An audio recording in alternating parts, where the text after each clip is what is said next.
Hello everyone, welcome to startup India program. इस video में हम आपको बताएंगे कि कैसे आप कस्टमर की रिक्वायरमेंट्स को समझ के उसे एक बेहतर बिजनेस में कन्वर्ट कर सकते हैं। कुछ साल पहले अक्सर जब हम मूवी देख के थिएटर से बाहर निकलते थे और उसमें से अगर हमें कोई गाना अच्छा लगता था तो उससे तुरंत दोबारा अपने कन्वीनियंस पे सुनने का कोई तरीका नहीं था। उस समय कोई ऐसा प्लेटफॉर्म या ऐप नहीं था जिससे कोई अपना मनचाहा गाना तुरंत सुन सकता था।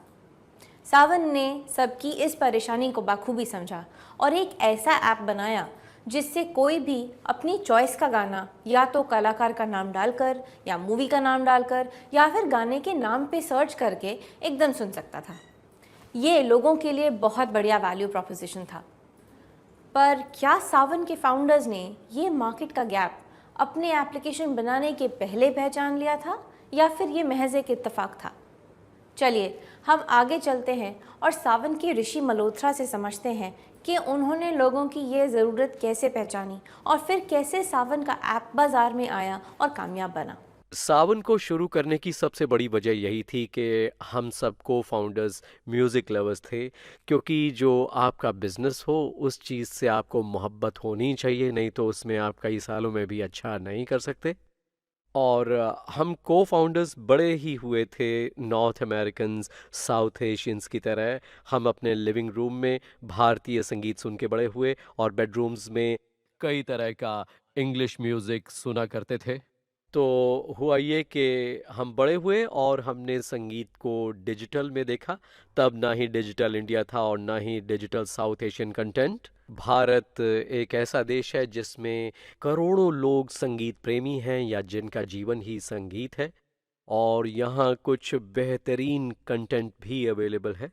पर ये सब कुछ एनालॉग था, तो सावन को इसीलिए बनाया गया कि इस सब को डिजिटल कर दिया जाए। सावन के फाउंडर एक संगीत प्रेमी थे और वो भारतीय संगीत को सुनकर ही बड़े हुए थे। उन्होंने देखा कि बाहर के देशों में बहुत सारी चीजें, खासकर संगीत को डिजिटल बनाया जा रहा है। पर फिर उन्होंने देखा कि इस करोड़ों लोगों के देश में लोग संगीत प्रेमी है पर संगीत डिजिटल नहीं है। फिर उन्होंने इस चीज के ऊपर काम शुरू कर दिया और उनके ऑनलाइन प्लेटफॉर्म पे पूरे साउथ एशियन कंटेंट को डिजिटल कर दिया, जिससे मार्केट की इस कमी को पूरा किया जा सके।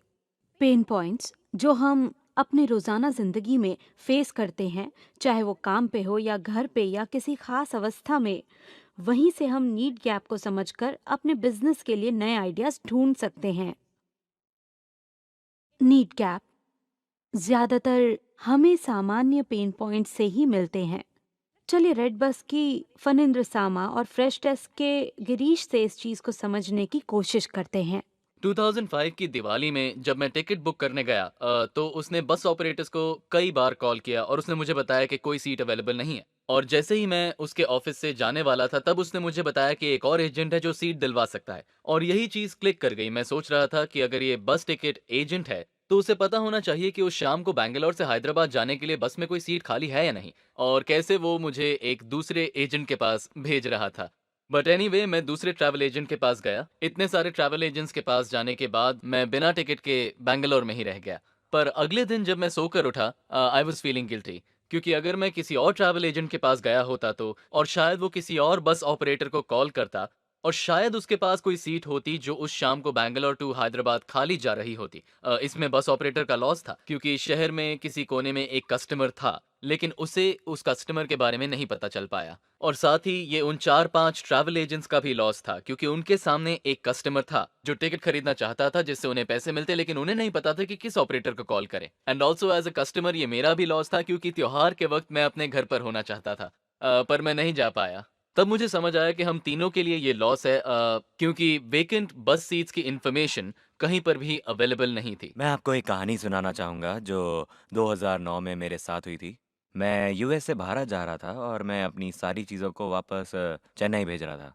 और 2 महीने के बाद मेरी चीज़ पहुँची। मेरा टीवी टूट चुका था।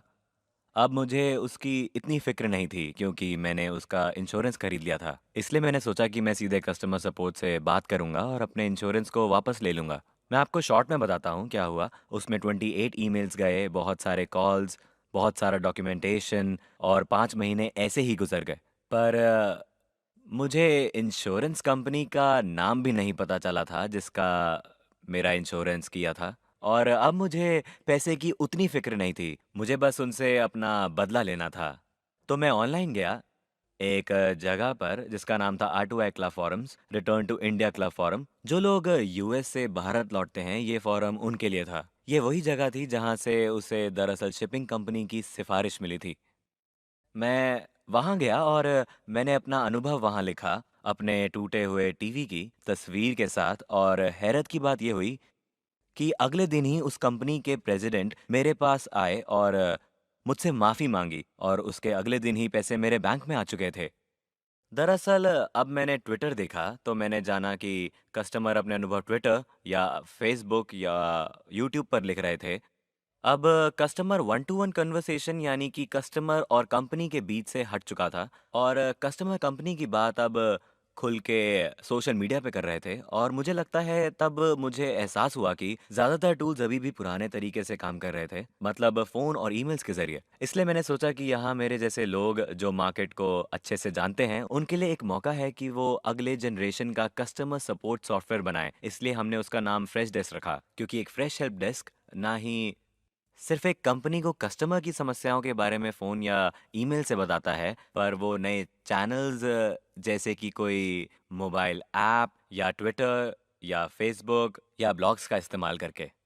तो किस तरह से हम अगले बड़े स्टार्टअप आइडिया को पहचान सकते हैं? बहुत सारे लोग अपने पूरे जोश का इस्तेमाल करके नए और संभव होने वाले स्टार्टअप आइडियाज के बारे में सोचते हैं। ये पूरी तरह गलत है। आइडियाज के बारे में सोचना बंद करिए। इसकी जगह आपकी रोजाना जिंदगी की समस्याएं, उनके बारे में सोचना शुरू करें। और हर बार जब आप किसी समस्या के बारे में सोचें तो उनके हल के बारे में भी ध्यान रखें। उनके नए हलों के बारे में सोचें और ये किन लोगों पर अपना असर छोड़ते हैं, खुद से पूछें।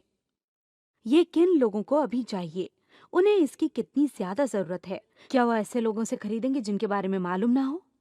अगर इन सवालों का अब अच्छे से जवाब ना दे पाएं, या ये कोई ऐसी समस्या है जिसके मौजूदा हलों से ही लोग खुश हैं और उन्हें कोई नए हल में दिलचस्पी नहीं है, फिर इस समस्या के पीछे आपको जाने की जरूरत नहीं है। चलिए किसी स्टार्टअप को देखते हैं जिससे आपको पता चले कि आपके स्टार्टअप आइडिया और नीड गैप का एक होना क्यों जरूरी है। मौजूदा समस्या पर काम करना हमेशा बेहतर होता है। हमने अपना बिजनेस OlaTrip.com नाम से शुरू किया और 6 महीने बाद उसे OlaCabs.com में बदल दिया। ओला ट्रिप था वीकेंड हॉलीडेज़ को ऑनलाइन बेचने के लिए, और वो पर्सनल पेन पॉइंट से ही था, जैसे कि बड़े शहरों के लिए हॉलीडेज़ ना बुक कर पाना। ये हमें कहीं नहीं ले गया, पर उसे करते समय हमने पेन पॉइंट ऑफ कैब के आवली रेंटल के एग्रीगेशन को महसूस किया, या कहीं दूर सफ़र करने के लिए। और इस तरह ट्रिप बेचने की जगह हमने ऐसा वेबसाइट बनाया जहां आप शहर से बाहर जाने के लिए कैब बुक कर सकते हैं, जैसे मुंबई से पुणे या दिल्ली से आगरा वगैरह। वही पहला पोर्टल था जो हमने बनाया था, और वहाँ से हम सीखते रहे अपने बिजनेस के बारे में, और हम ट्रांसपोर्टेशन के लोगों से मिले। फिर हमें पता चला कि शहर के ट्रांसपोर्टेशन में कितनी बड़ी अपॉर्चुनिटी छुपी हुई है। हमारा मिशन है हम पूरे देश के लिए मोबिलिटी तैयार करें।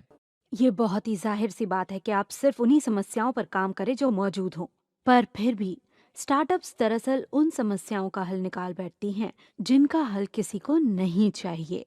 उदाहरण के तौर पे ले ऑफ स्पेस अप्रैल 2007 में लॉन्च किया हुआ एक स्टार्टअप, और उन्होंने खुद को बेरोजगारों का नया सोशल नेटवर्किंग साइट यही जानकारी दी थी।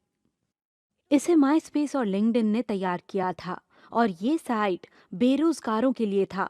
layoffspace.com का मकसद था कि आप इस साइट के जरिए रोजगार ढूंढ सकें।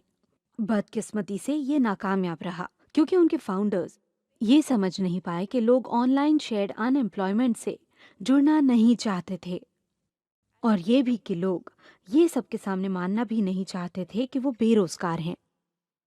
स्टार्टअप आइडियाज के लिए खुद की तरफ देखें और आसपास के लोगों को भी। ऐसी समस्याएं ढूंढे जिसने आपको, आपके दोस्तों को या किसी और को परेशान किया हो। अपने दोस्तों, परिवार के लोगों या साथ में काम करने वालों को पूछें कि उन्हें किस तरह के प्रोडक्ट्स की तलाश है। पर क्या होगा अगर आप कोई हल ढूंढ रहे हो जिनके बारे में आपके कंज्यूमर्स को पता ही ना हो? ड्रू हुस्टन के साथ भी यही हुआ जब वो ड्रॉप बॉक्स के आइडिया को लेकर आई थी। जो कि 2007 में शुरू हुई एक फाइल होस्टिंग सर्विस है जिसमें personal cloud, file synchronization, cloud storage हैं। फाउंडर्स को विश्वास था कि फाइल सिंक्रोनाइजेशन एक ऐसी समस्या है जिसके बारे में लोगों को पता भी नहीं था, और जब एक बार उन्होंने इस टूल का अनुभव किया तो अब वो इस टूल के बिना कुछ सोच भी नहीं सकते थे। ड्रॉपबॉक्स चाहते थे कि वो अपने अंदाज को परख सके, तो वो आगे बढ़े कुछ इस तरह से। उन्होंने एक वीडियो बनाया जो उनके प्रोडक्ट को काम करते हुए दिखाएगा, जिससे वो अपने कंज्यूमर्स की प्रतिक्रियाओं को समझ सके और वो ऐसी कोई चीज न बना दे जिसकी कोई जरूरत ना हो।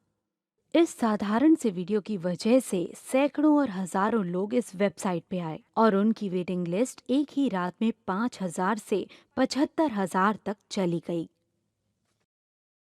इस सेशन में हमने ये सीखा कि किसी भी बिजनेस के लिए मार्केट की कमी को पहचानना कितना ज़रूरी है। हमने रिक्रूटमेंट इंडस्ट्री का एक एग्जाम्पल देखा और ये समझा कि हमें ऐसा प्रोडक्ट नहीं बनाना चाहिए जिसकी किसी को ज़रूरत ही ना हो। हमने ड्रॉपबॉक्स के उदाहरण भी देखा और देखा कि कभी कभी कस्टमर्स को ये पता नहीं होता है कि उनकी प्रॉब्लम क्या है। अंत में हमने ये भी समझा कि किस तरह हम साधारण प्रश्नों को पूछकर अपने आइडियाज़ को परख सकते हैं। इस सेशन ने हमें ये दिशा दी कि हम किस तरह अपने आइडिया की पुष्टि करें और उसे समझकर अपना बिजनेस शुरू करें। आपसे इस सेशन में मिलकर मुझे बहुत खुशी हुई और आशा है कि हम अगले सेशन में फिर मिलेंगे। वीडियो अच्छा लगा है तो लाइक और शेयर करना मत भूलिएगा और हमारे चैनल से जुड़े रहने के लिए सब्सक्राइब करके बेल का बटन जरूर प्रेस कर दीजिए। Thank you very much.